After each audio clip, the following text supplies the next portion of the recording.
Hai murid-murid, Assalamualaikum warahmatullahi wabarakatuh dan salam sejahtera. Selamat datang ke kelas sejarah tahun 4. Baiklah murid-murid, hari ini kita akan belajar unit 1 mengenali sejarah.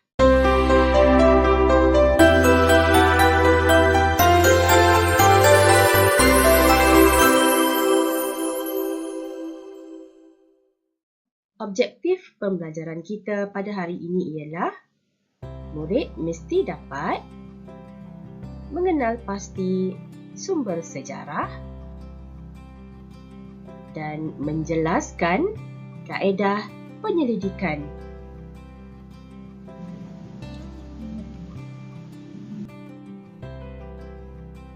Baiklah murid-murid, apakah itu sejarah? Sejarah ialah peristiwa yang telah berlaku di masa lalu.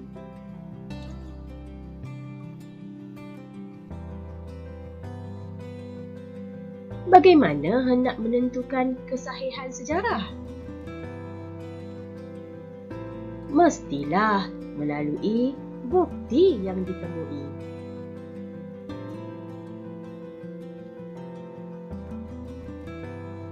Baiklah murid-murid, mari kita kenali sumber-sumber sejarah.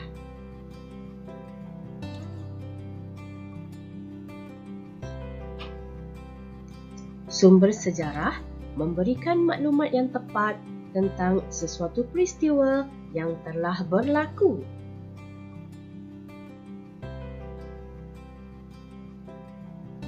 Untuk pengetahuan murid-murid, sumber sejarah terbahagi kepada dua. Yang pertama, sumber primer, dan yang kedua, sumber sekunder.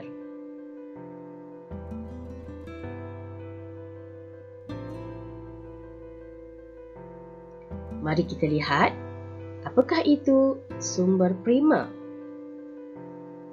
Sumber primer juga dikenali sebagai sumber pertama.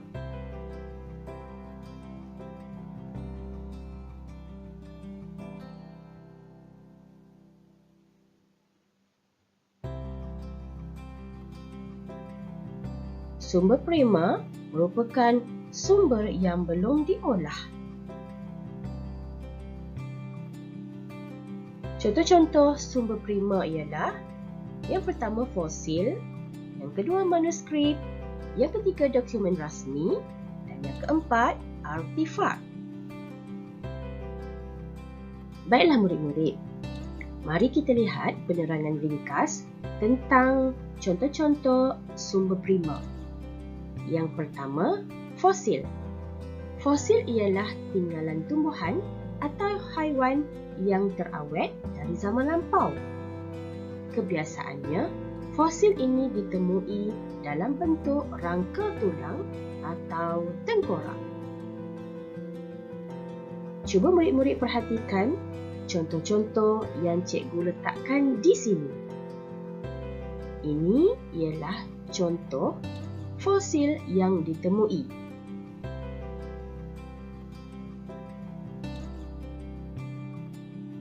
Seterusnya, cuba murid-murid perhatikan gambar ini. Tulang manusia juga merupakan fosil. Ini ialah fosil rangka tulang manusia yang dikenali sebagai perakmen yang ditemui di Lenggong Perak. Dan ia merupakan sumber fosil yang penting di Malaysia. Sumber fosil ini telah menjadi bukti bahawa kawasan di negara ini telah menjadi tempat tinggal masyarakat prasejarah.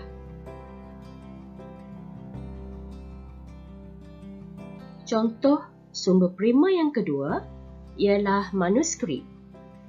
Manuskrip merujuk kepada naskah bertulis sama ada bertulisan tangan atau bercetak. Kebiasaannya, manuskrip merupakan catatan berkaitan rekod-rekod kerajaan yang lampau, diary seorang tokoh dan catatan mengenai sesuatu peristiwa penting yang pernah berlaku suatu ketika dahulu.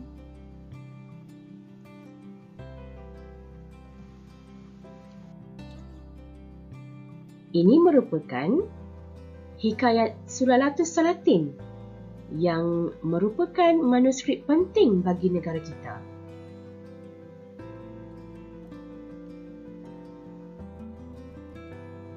Contoh sumber prima yang ketiga iaitu dokumen rasmi. Dokumen rasmi mengandungi catatan tentang sesuatu peristiwa sejarah yang telah berlaku. Kebiasaannya, dokumen rasmi ini boleh terdiri daripada surat-surat rasmi kerajaan.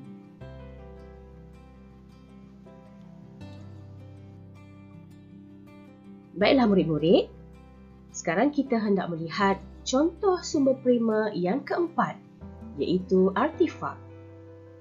Artifak ialah barang hasil ciptaan manusia zaman lampau, seperti tembikar, batu bersurat, senjata dan shilling. Cuba murid-murid perhatikan gambar yang cikgu sertakan di sini. Ini ialah contoh-contoh artifak yang telah ditemui dan boleh menjadi sumber sejarah.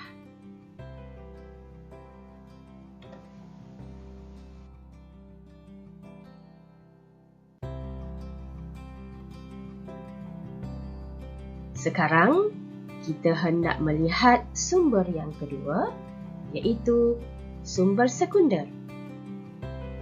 Sumber sekunder ialah penulisan yang dihasilkan daripada sumber asal, iaitu sumber prima.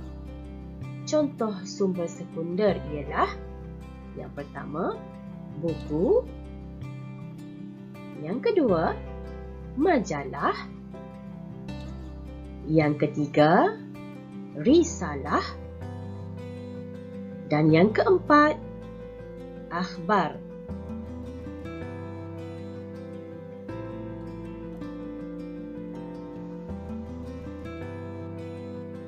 Baiklah murid-murid, cuba perhatikan contoh-contoh sumber sekunder yang cikgu sertakan di sini. Di sini, kita ada majalah, kita ada buku, kita ada akhbar dan kita ada risalah. Semua maklumat yang terkandung di dalam bahan ini boleh dijadikan sebagai sumber sejarah. Sekarang, kita hendak melihat kaedah penyelidikan sejarah.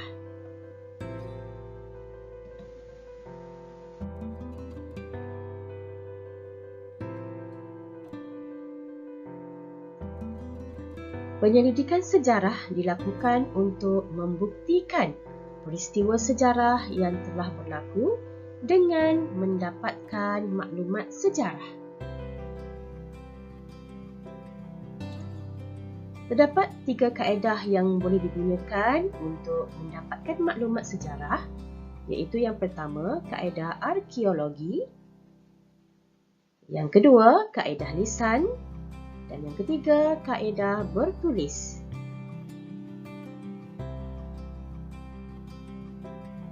Kaedah penyelidikan sejarah merujuk kepada cara-cara dan langkah-langkah yang dilakukan oleh pengkaji sejarah bagi mendapatkan bukti sejarah. Baiklah murid-murid, sekarang kita hendak melihat apakah itu kaedah arkeologi. Kaedah arkeologi merupakan proses untuk mendapatkan maklumat daripada bahan tinggalan sejarah. Kaedah arkeologi dijalankan melalui proses cari gali.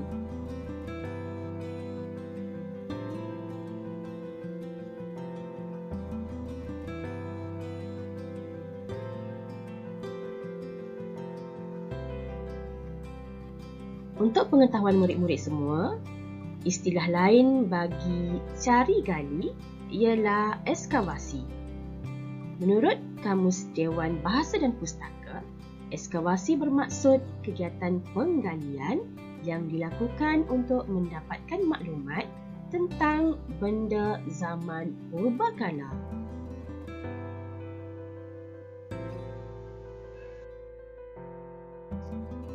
Ahli-ahli arkeologi akan menjalankan proses cari gali untuk mencari bukti sejarah di tempat-tempat yang dikenal pasti mempunyai unsur sejarah.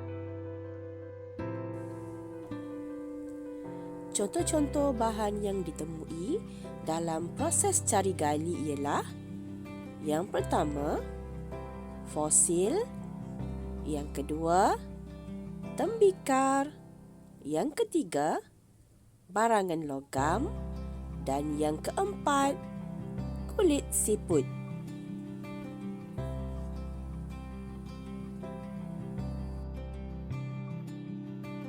Ini ialah tapak arkeologi Sungai Batu di Merbuk, Kedah.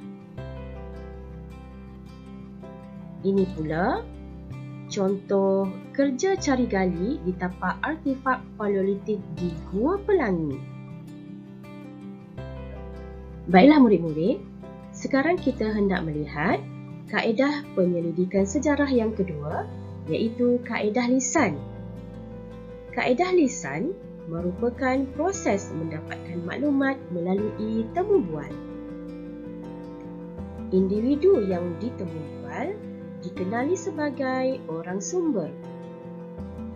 Orang sumber terdiri daripada mereka yang terlibat dalam peristiwa sejarah ataupun mereka yang melihat atau mendengar peristiwa sejarah daripada orang lain yang boleh dipercayai. Berikut ialah langkah-langkah yang perlu dilakukan dalam kaedah lisan. Langkah yang pertama, mengenal pasti orang sumber dan menyediakan soalan berdasarkan tajuk kajian. Langkah yang kedua, menembu bual dan merakam perbualan. Dan langkah yang ketiga, menyalin rakaman dan membuat data perbualan serta membuat penulisan.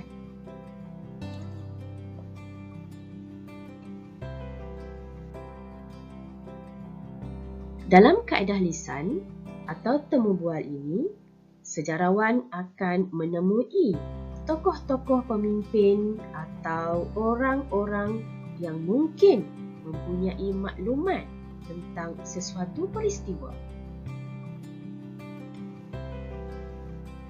Baiklah murid-murid, sekarang kita hendak melihat kaedah penyelidikan sejarah yang ketiga, iaitu kaedah bertulis.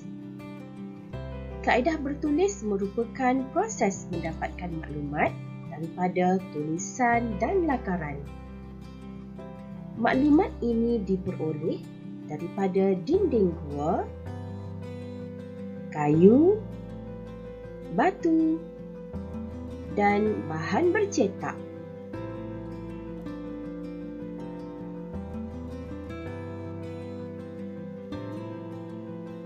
Berikut merupakan langkah-langkah yang perlu dilakukan dalam kaedah bertulis. Langkah yang pertama, mengenal pasti sumber sejarah yang tepat. Langkah kedua, mengumpulkan sumber sejarah. Langkah yang ketiga, mentafsir maklumat dalam sumber. Dan langkah yang keempat, membuat penulisan.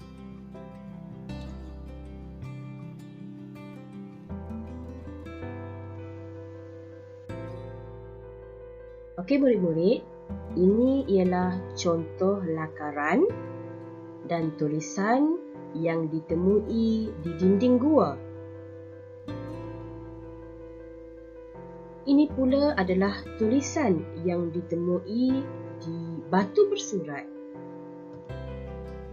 Dan ini adalah lakaran gambar yang ditemui juga di dinding gua. Melalui kaedah bertulis, Sejarawan akan meneliti dan mengkaji sumber-sumber bertulis yang ditemui dan mempunyai nilai serta kaitan dengan sejarah sesuatu peristiwa. Baiklah murid-murid, sebelum cikgu akhiri kelas kita pada hari ini, ingin cikgu simpulkan bahawa pengkaji boleh memilih mana-mana kaedah yang sesuai untuk mengkaji peristiwa sejarah. Kaedah yang terdapat dalam penyelidikan sejarah memberi ruang untuk pengkaji menghasilkan penulisan sejarah yang berkualiti sebagai rujukan di masa kini dan akan datang. Baiklah murid-murid, kita kena tahu bahawa sumber sejarah dan kaedah penyelidikan sejarah sangat penting dalam proses untuk mencari maklumat sejarah.